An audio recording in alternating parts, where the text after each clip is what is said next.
నీ గురించి ప్రజలు అంతవరకు నీ ప్రేమ వాళ్ళని ఏం చేయాలంటే ఆక్రమించుకోవాలి. ఆ ప్రేమ కావాలి.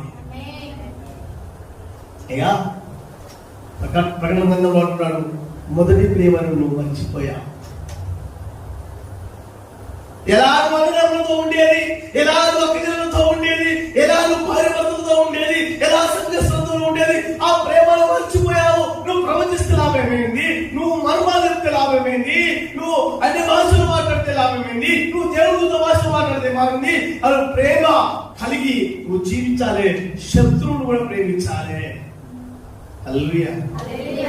ఈ ప్రేమ చాలా మంది దుష్ట ప్రేమలో పడిపోయి, పిల్లలను వదిలిపెట్టి, భర్తను వదిలిపెట్టి, భార్యను వదిలిపెట్టి, అత్తమామను వదిలిపెట్టి, వేరే దుష్టుని యొక్క ఆలోచనలో పడిపోయి కుటుంబాన్ని నాశనం చేసుకునే వాళ్ళు బహు చాలా మంది